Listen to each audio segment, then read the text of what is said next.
about Peter. Do you know who Peter is?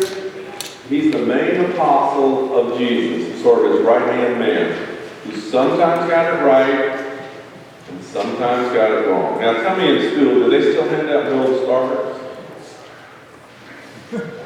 Yes, okay. Well, today, in today's reading, Peter gets a gold star for answering Jesus' question, which is, who do you say that I am?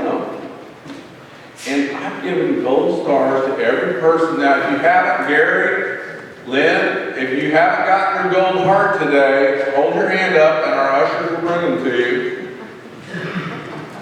Some of you are wearing your heart on your sleeves, I know that. And you've got your gold heart. So here's the deal. Every Sunday, we get it right. Every Sunday, we say the Nicene Creed, which is what we believe. Can you say Nicene? Very good. Can you all say Nicene? Nicene. Okay, that's good. That's the creed that all the churches, hundreds, actually over 1,000 years ago, agreed upon about who Jesus is.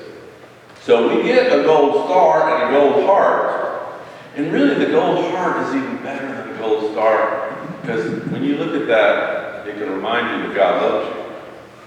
But most importantly, it can remind you of Jesus as the Messiah, the Son of God. And you can reflect on that for the next, 80 years about how that may impact your life and your heart. Can you live with that? Isn't he? Just say yes. Okay.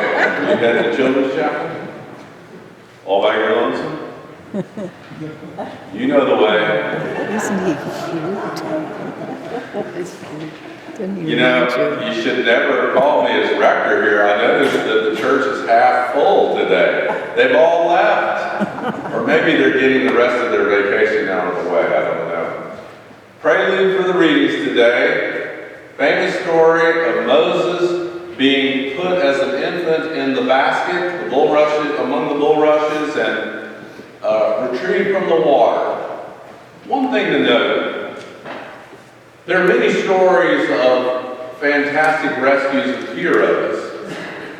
But in this case, remember how we've been tracing the trickery of Jacob and his family?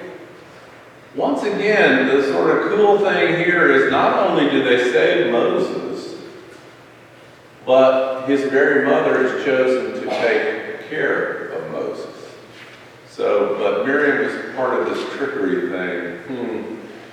And then in Romans, Paul is telling us how to live. And Paul's asking the question in a funny kind of way, are you okay with the way you are now? Have you got it all together now? Have you got it just right? Or do you need a little work? Is your heart just right? Or do you still need a little work? Maybe a little surgery? How about your minds? How about my mind? Maybe a lot of surgery. Paul says, be transformed. Be transformed by remembering this heart. Because I think God is about continuing to redeem us and all creation. It's an ongoing thing. And we need that continued transformation. So listen for Paul's words and how he's telling us how to live. Because those Roman Christians, once again, as I mentioned before, the Gentile Christians were beginning to think of themselves pretty highly because they had taken over the church in Rome. Because the emperor had expelled the Jewish Christians and the Jews. So Paul is once again saying, be humble. And that's good enough for now.